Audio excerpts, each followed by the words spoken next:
Plastic surgery क्यों करवानी और कौन करते हैं? मान लो कि बड़ा सा एक्सीडेंट हो गया, कोई हिस्सा पूरी तरह से डैमेज हो गया, या फिर एसिड अटैक हुआ और पूरी स्किन डैमेज हो गई, या फिर आपकी जलने की वजह से स्किन डैमेज हुई। तो मान लो किसी एक पर्सन कैसा हो गया, कोई पार्ट डैमेज हो गया, तो दूसरे किसी भी पर्सन का कोई भी बॉडी पार्ट लेके यहाँ पे करना पॉसिबल है? दूसरे का भी पार्ट ले सकते हैं, बट दूसरे पे क्या प्रॉब्लम आती है? तो दूसरी चीज़ के भी प्लास्टिक सर्जरी के थ्रू किसी को पूरा जो फेस है वो ट्रांसप्लांट करना है तो पॉसिबल है? हाँ, ऐसा वर्ल्ड में 5 या 6 केस हो भी गए हैं। मान लो कि किसी की वार की सिचुएशन है जहाँ पे बॉम्ब ब्लास्ट हुआ है और पूरे तरह से चेहरा डैमेज हो गया है, या फिर बहुत बड़ा बर्न्स एक्सीडेंट हुआ है उसमें, तो ऐसी कोई सिचुएशन है तो आप ऐसा भी कर सकते हो।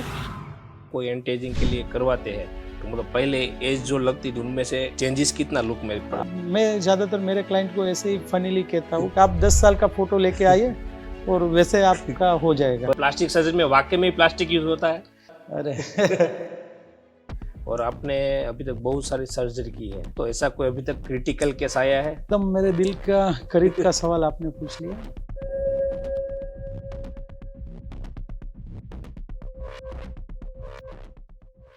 तो आज के इस पॉडकास्ट के हमारे जो गेस्ट है वो है डॉक्टर दिलीप वरिया जी, जो एक प्लास्टिक सर्जन है। प्लास्टिक सर्जरी की बात करें तो सर्जरी के बारे में लोगों की अलग अलग प्रकार की राय होती है कि बहुत सारे ऐसे भी लोग होते हैं वो ऐसा बोलते हैं कि प्लास्टिक सर्जरी नहीं करानी चाहिए, और बहुत सारे ऐसे भी लोग होते हैं जो बोलते हैं कि प्लास्टिक सर्जरी से किसी भी प्रकार का नुकसान नहीं होता है। लेकिन रियलिटी क्या है वो इस पॉडकास्ट के अंदर हम जानने की कोशिश करेंगे डॉक्टर दिलीप जी से। इसीलिए प्लास्टिक सर्जरी के बारे में आप डिटेल में जानना चाहते हो या तो कॉस्मेटिक सर्जरी के बारे में भी आप डिटेल में जानना चाहते हो, तो आपको इस पॉडकास्ट को एंड तक जरूर देखना चाहिए।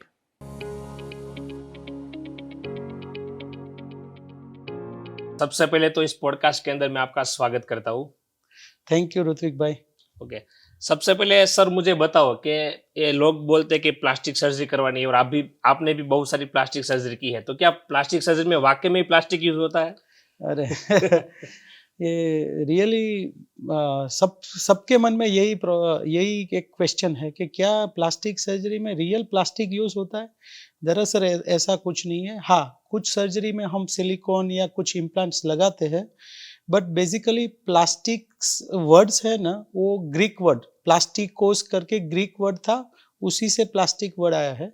उसका मीनिंग इंग्लिश में टू बी मोल्ड, यानी कि प्लास्टिक सर्जरी यानी वो सर्जरी जहाँ पे आपके अंग का कोई भी हिस्सा उसका आकार या शेप को मोल्ड करके चेंज कर सकते हैं। तो ऐसी कोई भी सर्जरी है उसको हम प्लास्टिक सर्जरी बोलते हैं।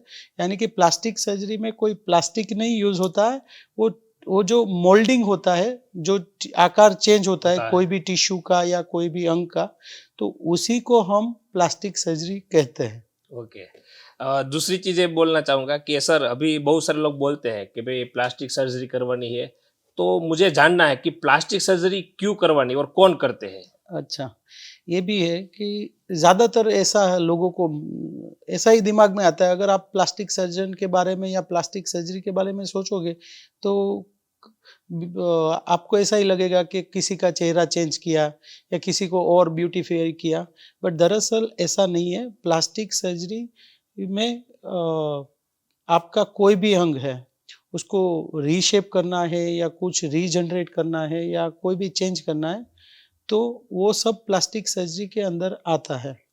प्लास्टिक सर्जरी बेसिकली 2 हिस्सों में मेजर डिवीजन है। एक सर्जरी वो है जिसको हम कॉस्मेटिक सर्जरी भी बोलते हैं, कि जहाँ पे आपके बॉडी पार्ट्स में कोई भी प्रॉब्लम्स नहीं है, उसका शेप वो ठीक पूरा ठाक है, बॉडी रेगुलर प्रॉपर ही है। हाँ, कोई डिफॉर्मिटी नहीं है।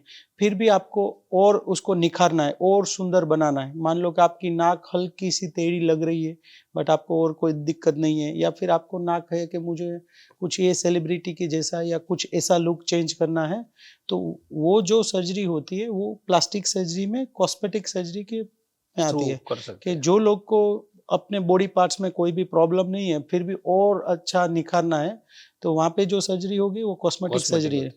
बट काफ़ी बार क्या होता है कि आपको मान लो कि बड़ा सा एक्सीडेंट हो गया, कोई हिस्सा पूरी तरह से डैमेज हो गया, या फिर एसिड अटैक हुआ और पूरी स्किन डैमेज हो गई, या फिर आपकी जलने की वजह से स्किन डैमेज हुई, या फिर आपको कैंसर हुआ है और वो कैंसर निकालने के लिए कोई हिस्से को आपको निकालना है, या फिर डायबिटीज या कोई भी इन्फेक्शन होने के बाद आपका जो भी हिस्सा पूरी तरह से डैमेज हुआ है उसको साल्वेज नहीं कर सकते, उसको निकालना है, तो वही पार्ट को हम नया बना सकते हैं आप ही के टिश्यू को यूज कर।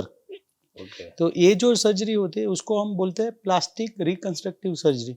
तो अगर आपका आप नॉर्मल है और अच्छा होना है तो कॉस्मेटिक सर्जरी से हो सकता है। आपको कोई भी प्रॉब्लम हुई कैंसर की वजह से, डायबिटिक फूड की वजह से, या बर्न्स की वजह से, या एसिड की, ऐसा कुछ भी रीजन, या फिर आपने काफ़ी ऐसी भी प्रॉब्लम आती है कि जो आप बर्थ होते हो तभी आपकी डिफेक्ट है, डिफेक्ट है। आपकी वोट फटे हुए आए हैं, उंगलियां जुड़ी हुई आई है, कान पूरी तरह से नहीं बना है, या ऐसा कुछ भी रीज़न है, तो वो अंग को हमें बनाना है तो प्लास्टिक रिकंस्ट्रक्टिव सर्जरी से हो जाता है। ओके।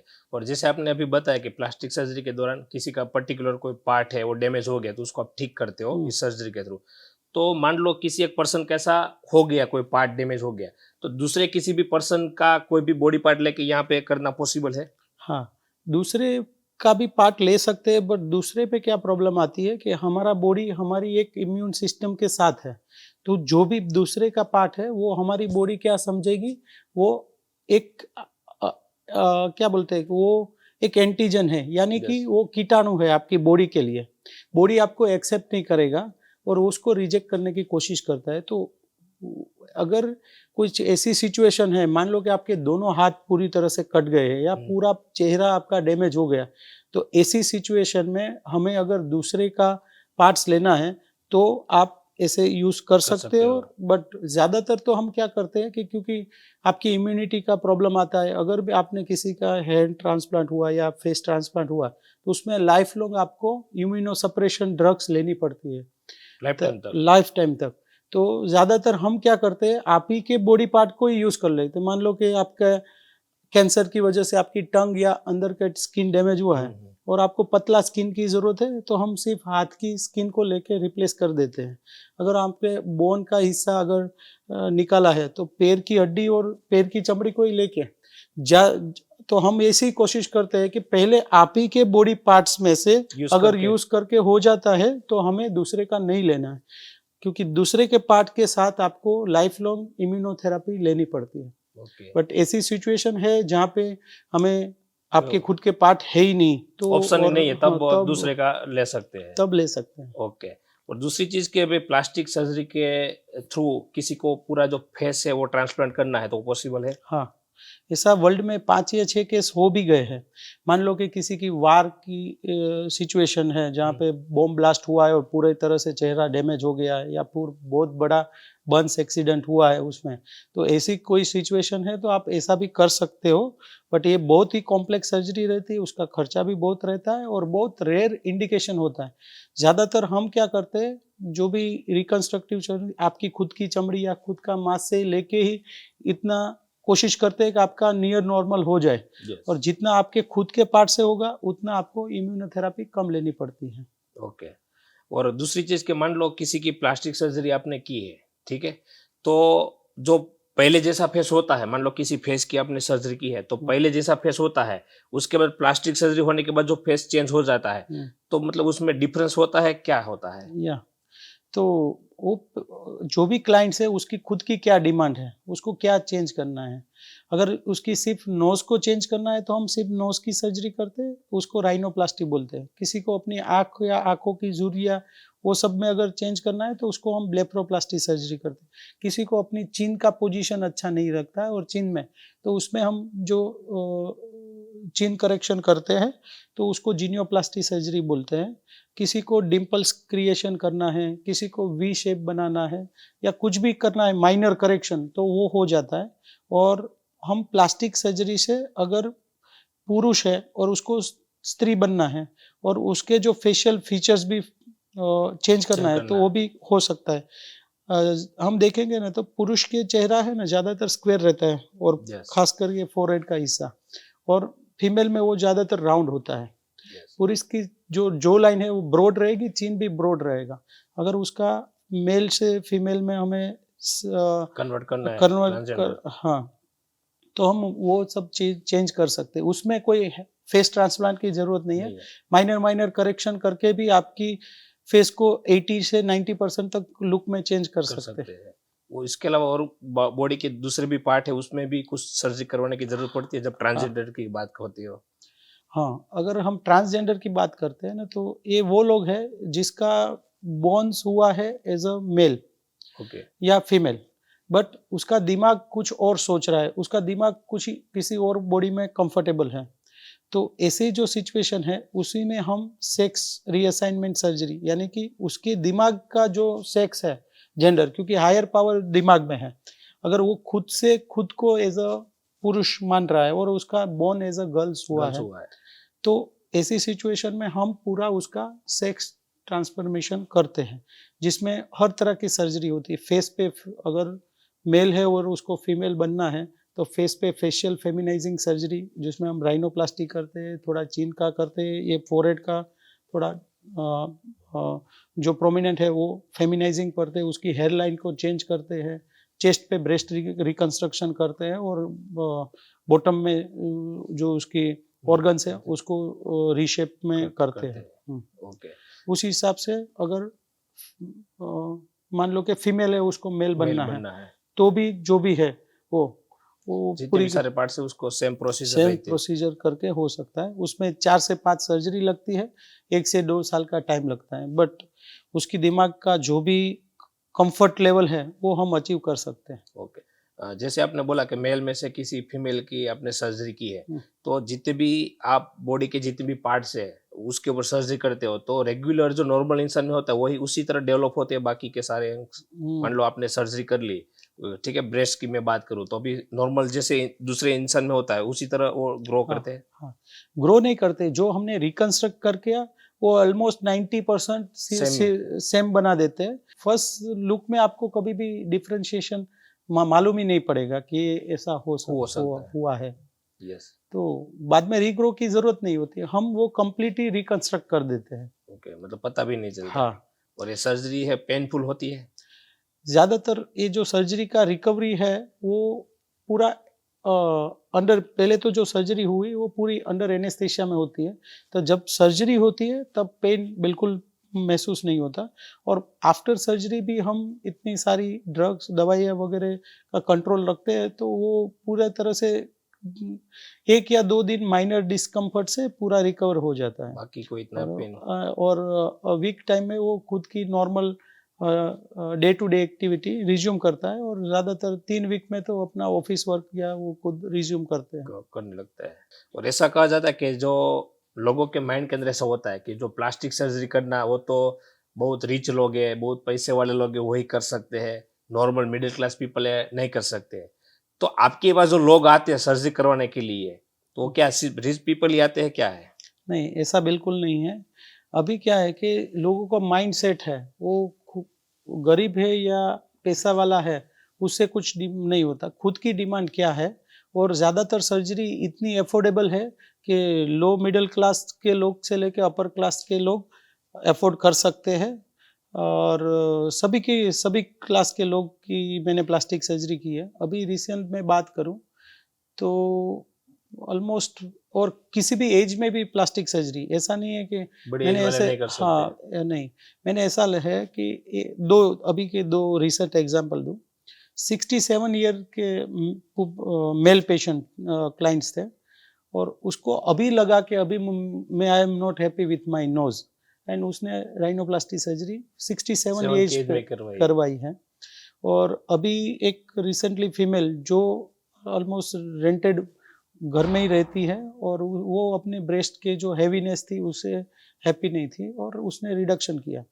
तो और ये सर्जरी इतनी कॉस्टली नहीं रहती है, सभी लोग करवा सभी सकते हैं? लोग अफोर्ड कर सकते हैं। और इस पे अपना, मैं काफ़ी क्लाइंट ऐसे भी है कि जो मेरे पास ईएमआई वगैरह की फैसिलिटी का भी यूज़ करके करवा लेते करवा हैं। सकते हैं, मतलब इतना ज्यादा कॉस्टली नहीं है कि कोई भी लोग है हाँ, वो कर सकते हैं। और एवरी अभी ऐसा नहीं रहा कि प्लास्टिक सर्जरी सिर्फ अपर क्लास के लोग ही करवाते हैं, सभी ऐसा लोग नहीं, कर सकते सभी हैं। लोग कर सकते और प्लास्टिक सर्जरी करवाने के लिए मतलब क्या है, कोई पर्टिकुलर ऐसा कोई मेडिकल चेक करना पड़ता है या नॉर्मल इंसान भी करवा सकता है? हाँ, जो भी सर्जरी है, कोई भी प्लास्टिक सर्जरी है या नॉर्मल सर्जरी है, उसमें हमें पूरा आपका बॉडी चेकअप, आपकी हार्ट की सिचुएशन, आपका ब्लड प्रेशर वगैरह पूरा, और हम एक फिजिशियन चेकअप भी करवाते हैं।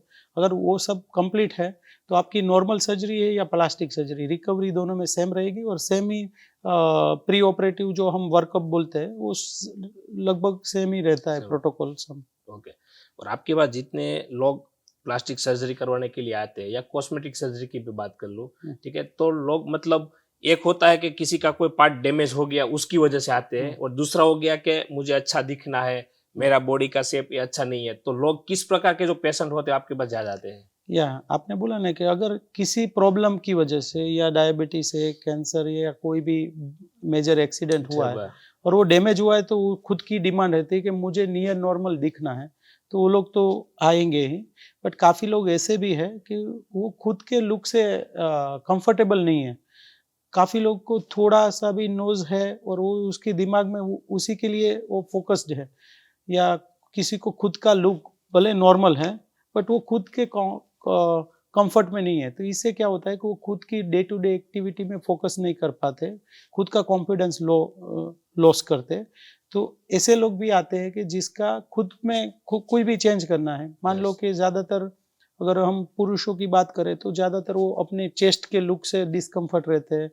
उसको लगता है कि मेरा लुक जो चेस्ट है वो थोड़ा फेमिनाइजिंग है, थोड़ा बूब्स जैसा लग रहा है, और उसी की वजह से वो काफ़ी डिप्रेस रहते डिप्रेशन हैं। में रहते हैं। ये सिचुएशन को हम मेडिकल टर्म में गायनेकोमेस्टिया कहते हैं।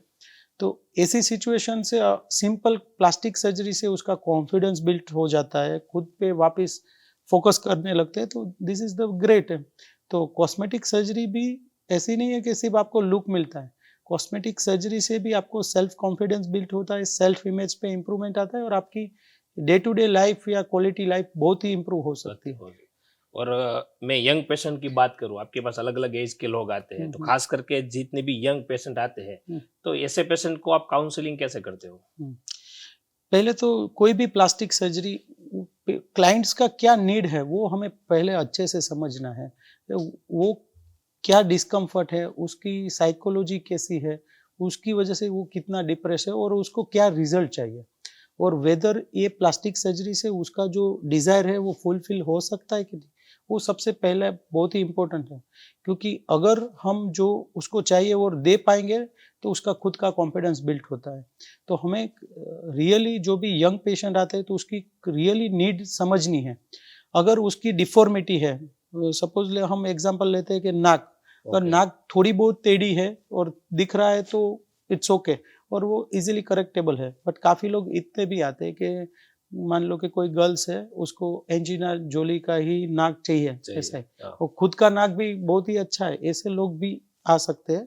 तो उसको हमें समझना है, वैसे सर्जरी से वैसा हम कर पाते हैं, उसकी खुद की स्किन की क्वालिटी क्या है, खुद का रिकवरी लेवल क्या है, वो सब अंडरस्टैंड करना बहुत ही इम्पोर्टेंट है।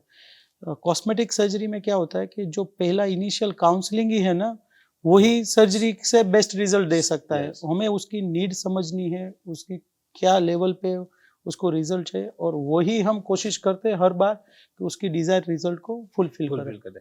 और आपने जैसे बोला कि सर्जरी से पहले आप काउंसलिंग मतलब लोगों को समझाते हो आपका जो अभी ओरिजिनल नोज है वही अच्छा है, तो ऐसा समझाते हो तब जितने भी खास करके यंग पेशेंट है तो वो आपकी बात को एक्सेप्ट करते और सर्जरी करवाना कैंसिल करते, ऐसा होता है कभी?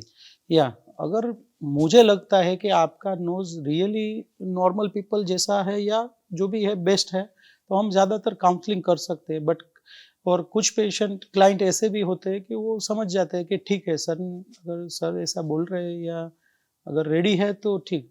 बट काफ़ी लोगों का वो फिक्स डिटरमाइंड होता है कि ना मुझे अभी नहीं डिस्कम्फर्ट, तो हमें उसको सर्जरी से ही करेक्ट करके ही उसको आउट मतलब उसी सर्जरी वो करवाना सिचुएशन से बाहर लाना पड़ता है। ओके, तो वो लोग मतलब फाइनली सर्जरी करवाते हैं। हाँ। ओके। और आई की भी सर्जरी करवानी है तो वो पॉसिबल है? हाँ, आइज़ के अंदर जो आपके आई बॉल्स है ना, वो जो भी सर्जरी होगी वो ऑप्थेल्मोलॉजिस्ट करेंगे। हाँ, लेकिन आइज़ के ऊपर की जो आई लिड है आपकी जो, और ज़्यादातर वो एजिंग की वजह से या फिर आपका पोजीशन की वजह से एब्नॉर्मल दिखती है, तो उसपे हम ब्लेफरोप्लास्टी सर्जरी करके क्लियर करते हैं। और ज़्यादातर एजिंग लुक में हम ब्लेफरोप्लास्टी सर्जरी करते हैं, क्योंकि एज के साथ क्या होगा, आपकी आई ड्रूप होगी और Yes. आपको ओल्ड लुक देती है। तो yes, तो बड़े एज वाले मतलब लगते हैं ऐसे। हाँ, या फिर आपकी लोअर आईलिड के ऊपर बैक्स जैसा बन जाता है, आपको सैड लुक देता है। Yes. तो ऐसा कुछ है, तो उस पे हम आईलिड की सर्जरी, आईज की नहीं, आईलिड की सर्जरी करते हैं और उसको ब्लेफरोप्लास्टी सर्जरी बोलते हैं। ओके। और आपने अभी तक बहुत सारी सर्जरी की है, तो ऐसा कोई अभी तक क्रिटिकल केस आया है कि भाई ये ऐसे पेशेंट का केस आपने सोल्व किया और बहुत उसकी कंडीशन डिफिकल्ट हो?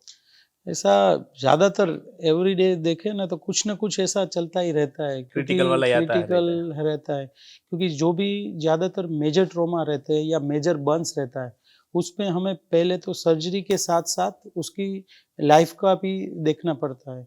और ज़्यादातर हमारी रिकंस्ट्रक्टिव मेजर प्लास्टिक सर्जरी होती है, वो ऐसी क्रिटिकल सिचुएशन में ही है।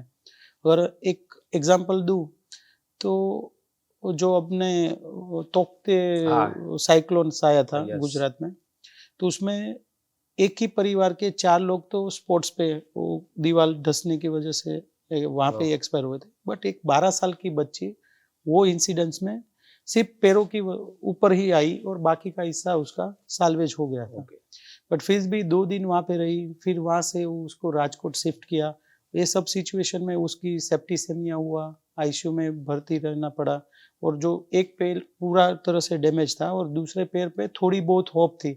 बट उसकी लाइफ सेव करने के लिए वहाँ पे डॉक्टर्स ने दोनों पैर को क काटने का काट यस। एडवाइस दिया था, क्योंकि वो समय वही इम्पोर्टेंट था। बट फिर वो लोग ने किसी तरह मेरा कॉन्टैक्ट किया था, फिर पेशेंट को हमने यहाँ पे शिफ्ट किया। पेशेंट की सिचुएशन भी हमें देखनी थी, उसकी लाइफ, पैर बचाने की ऐसी सिचुएशन में उसकी लाइफ को कोई रिस्क ना आए, वो उसको बैलेंस करना है। ज़्यादातर जितना भी हम बचा पाएँ, क्योंकि 12 साल की बच्ची है, दोनों पैर अगर काट देंगे, तो प्रॉब्लम क्या आएगी, पहले तो उसको बायोफीडबैक, जो हम चलते हैं, तो यस। हमारी पैरों की ही फीडबैक से हमें पता चलता है कि हार्ड लैंड है या ये सॉफ्ट सॉफ्ट है, है या किस प्रकार स्लिपरी का है, है वो? वो सब बायोफीडबैक। अगर दोनों पैर नहीं रहेंगे तो बायोफीडबैक नहीं मिलेगा। दूसरी कभी 12 साल की बच्ची है, उसकी हाइट कितनी बढ़ेगी, कैसे रहेगा, वो सब भी उसकी की पैरों की लेंथ की वजह से डिपेंड होता है। तो फिर हमने पूरा एनालिसिस किया, एक पैर में थोड़ी, दोनों पैर घुटने के ऊपर ही काटने का ऐसा डिसाइड किया था। सिचुएशन था, यस। सिचुएशन ऐसा ही था। फिर भी हमने प्लान किया कि जो पैर पूरी तरह से डैमेज है उसमें किसी भी तरह हम अगर नी जॉइंट को बचाते हैं, तो बाकी का जो प्रोस्थेसिस रहता है वो इजीली रिहेबिलिटेशन कर सकते हैं, क्योंकि 12 साल की बच्ची है, इतना अच्छी तरह से फिजियो नहीं समझ पाएगी। और दूसरा पैर था जहाँ पे मसल और स्किन तो पूरी तरह से डैमेज थी, बट फिर भी हम उसकी बैक मास्क के लेके उसकी लेग को साल्वेज किया, और उसकी फुट इनटेक होने की वजह से और वो खुद का नर्व सप्लाई जो चेतानस है वो बचने की वजह से अभी क्या हुआ है कि उसको एक पैर से बायोफीडबैक मिलता रहेगा। मतलब एक पैर अभी हाँ, पूरी प्रॉपर तरह से अच्छा साल्वेज हो गया है। ओके। हाँ, पूरा लेग का हिस्सा हमने पीठ की मांस का टिश्यू को माइक्रो सर्जरी करके नीचे नीचे की लेग की नस से जोड़ के पूरा बोन को कवर करके नया स्किन, नया मसल मास दिया है। बट उसके जो चेतानस है उससे अभी तो लिम्ब का ग्रो भी नॉर्मल होगा और लेंथ भी मेंटेन होगी, और उसी की गाइडेंस पे हम अपोजिट लेंथ का जैसे ही वो ग्रो होती रहेंगी हम चेंज कर सकते हैं। और दूसरा है कि जो पैर बच गया है उससे उसको बायोफीडबैक मिलता रहेगा यस। कि वो कैसी सरफेस पे चलती है, क्या है, वो हार्ड है, वो सॉफ्ट है, या तो यस। वो पूरी तरह से उसकी लाइफ चेंजिंग था। चेंज हो गया। और उसमें हमने शायद 45 डेज तक आईसीयू में पेशेंट को रखना पड़ा था। 45 डेज तक। हाँ, और एवरी 1 या 2 सिचुएशन में ऐसा भी आता है कि पेशेंट को ज़्यादा फीवर आ गया या सेप्टिसेमिया से अभी प्रेशर मेंटेन नहीं हो रहा है, या तो ऐसी सिचुएशन में कैसे है मैनेज करना है, लेग का सिचुएशन कैसा रहता है, वो सब मैनेज करना रियली स्ट्रेसफुल रहता है। और ऐसे बहुत सारे केसेस हैं क्योंकि डिफिकल्ट क्रिटिकल रि- केसेस आते हम्म, होंगे। और जैसे आपने बताया कि 45 डेज तक उसको अपने आईसीयू में रखना पड़ा था, तो उसके बाद है इस पेशेंट को मतलब थोड़े समय के बाद वापस आपके पास काउंसलिंग करने की जरूरत पड़ती है या उसके नहीं बाद है, तो ऑटोमेटिक चलता रहता है? वो पेशेंट बेसिकली सौराष्ट्र से था, और जो भी हमने 2 महीने 3 महीने पे उसकी रिकवरी के टाइम पे वो मुझे वो सब फॉलोअप पर है। अभी तो ऑलमोस्ट 2 साल हो गए हैं, वो खुद ही नॉर्मल है और नॉर्मल अभी उसको मेडिकल अटेंशन की भी बिल्कुल ज़रूरत नहीं नहीं है, पड़ती है। और नॉर्मल जैसे होता है वैसे हो जाता है। हाँ, और जैसे आपने सर्जरी के दौरान आपने बोला कि पीछे से जो मसल्स थे वो लेके आपने यहाँ पे किया था, तो वो जो पार्ट रहता है वहां पे मतलब वापस आ जाते हैं या वो तो वैसे रहता है लाइफ टाइम नहीं, तक? हाँ, जैसे हमने भगवान ने हमारे बॉडी पार्ट्स में क्या कुछ ना कुछ एक्स्ट्रा पार्ट्स दिए। आपको 2 आँखें दी हैं, आप एक आँख से भी जितना देख पाओगे उतना ही 2 आँख से होता है। ऐसे यस। 2 किडनीज़ हैं या इसी हिसाब से काफ़ी मसल ऐसे हैं कि जो ग्रुप में काम करते हैं। मान लो कि आपका बॉडी ग्रेविटी ही एक मसल है, यस। तो इसी हिसाब से हम देखते हैं कि कौन-सा आपका बॉडी हिस्सा एक्सपांडेबल है। अगर हमने वहाँ से ले लिया, तो वहाँ पे कोई कोई फंक्शन में प्रॉब्लम्स नहीं आती, तो वो सब हम डिसाइड करके पैरों में हमारी 2 हड्डी रहती है। एक जो बड़ी वाली हड्डी है उसी से अपना वेट बेयरिंग सब मेंटेन होता है। तो जो दूसरी हड्डी जिसको हम फिबुला बोन बोलते हैं, वो ज़्यादातर हम कैंसर में जॉ बोन बनाने के लिए और जहाँ पे मेजर इंजरी हुए और आपका बोन लॉस हुआ, तो उसी को हम वहां पैरों पे का हड्डी को हाथ में हड्डी के लिए या जॉ बोन बनाने के लिए यूज़ करते रहते हैं। ओके, उससे कोई मतलब बॉडी में कोई दूसरा इफेक्ट? ज़्यादातर फंक्शनल में कोई मेजर इश्यू नहीं आता है। ओके। और मैं कॉस्मेटिक सर्जरी की बात करूँ, जो कॉस्मेटिक सर्जरी होती है वो रिवर्सेबल होती है? मतलब किसी ने करवाई और पसंद ना आई और हुँ, वापस हुँ। बोलते हैं कि सर पहले जैसा मुझे कर दो, तो पॉसिबल है वो? या काफ़ी बार ऐसा होता है कि जो भी क्लाइंट है उसकी नीड क्या है और उस अगर वो रिज़ल्ट से हैप्पी नहीं है, तो ज़्यादातर वो रिवर्स नहीं करवाते, वो रिवीज़न करवाते हैं और 1 या 2 रिवीज़न में वो डेफ़िनेटली वो हैप्पी हो सकते हैं। तो ऐसा नहीं है कि आपका एक बार सर्जरी हुआ है तो उसको कुछ रिवीज़न नहीं कर सकते, ऐसा बिल्कुल नहीं होता है और ज़्यादातर 10 में से 9 लोग they are happy with that result और किसी एक लोग को अगर वो लग रहा है कि उसको और चेंज रिफ़ाइनमेंट मतलब की करनी? ज़रूरत है, तो हम रिवीज़न सर्जरी कर सकते हैं। ओके। और पहले जैसा हो जाता है? या पहले जैसा ही सेम? हाँ, ओके। और मेल ज़्यादा आते हैं या फीमेल ज़्यादा आता है? अभी ऐसा कुछ नहीं है, दोनों का हाँ, दोनों की सर्जरी का डिमांड डिफरेंट रहता है। मेल्स में देखेंगे ना तो ज़्यादातर हम चेस्ट को मस्कुलाइन चेस्ट जिसको गायनेकोमेस्टिया का प्रॉब्लम है, जिसको वो ज़्यादातर कॉमन होती है या फिर 6 एब्स क्रिएशन करना है या फिर हेयर ट्रांसप्लांट। ये जो सर्जरी है वो मेल में बहुत ज़्यादा कॉमन है। फीमेल में हम बात करें तो post pregnancy mummy makeover surgery, ये ग्रुप ऑफ सर्जरी रहती है जिसमें हम टमी को भी प्री प्रेगनेंसी जैसा बनाते हैं, जो ब्रेस्ट का ड्रूलिंग हुआ हुआ लेक्सिटी हुई है उसको लिफ्ट करते हैं, थाई और आर्म्स की जो लेक्सिटी है वो उसको रिवर्स करते हैं। ओके। तो और ज़्यादातर फीमेल में अगर एसिमेट्री है दोनों ब्रेस्ट के तो उसको सिमेट्री करेक्ट करने की वो सब, और डिम्पल क्रिएशन है या फिर बकल फैट रिमूव करके आपका जो फेस को रीडिफाइन करना है, ये ज़्यादातर फीमेल में कॉमन है। और एंटी एजिंग अभी रिसेंट ट्रेंडिंग है कि लोगों को अभी यंग ही रहना है और यंग ही यस। दिखना है। बड़ा नहीं तो होना है। हाँ, तो एंटी एजिंग ट्रीटमेंट दोनों मेल या फीमेल में दोनों में हम कॉमन ही सेम तरह से ही रहती है। आपकी मैंने पहले बताया जैसे यस। आईलिड की सर्जरी हो गई, यस। आपको अगर यहाँ पे फ़ोल्ड ज़्यादा दिख रहा है, उसको यस। रिफाइन करना है, आपकी डबल चिन हो रही है, आपकी जो लाइन साफ नहीं दिख रही है, आपको ज़्यादातर आइज़ के अराउंड या फ़ोरहेड पे व्रिंकल्स रहते हैं और इसमें एंटी एजिंग ट्रीटमेंट में दोनों ऑप्शन अवेलेबल हैं, नॉन सर्जिकल भी और सर्जिकल भी। जैसे हम बोटॉक्स है, फिलर्स है और अभी सारी काफ़ी लेटेस्ट टेक्नोलॉजी आ गई है, जिसमें आप बोटॉक्स फिलर्स के बगैर भी आप खुद का चेहरा यंग बना सकते हैं और I am happy to say कि we are the first to introduce this technology USFD approved technology in Surat. Yes. Surat में सबसे पहले आपने लॉन्च किया हाँ, है। ओके। ये सर्जरी भी लोग करवाने आते हैं इस प्रकार से? हाँ, वो ये बहुत ही कॉमन है। ऑलमोस्ट एज ग्रुप की बात करें तो 40 प्लस कोई भी मेल या फीमेल दोनों में खुद का एजिंग लुक को मेंटेन करना है, तो ये सब हो सकता है। वो बिना सर्जरी डे डे केयर में ही होता है और okay. It's really demanding. Okay.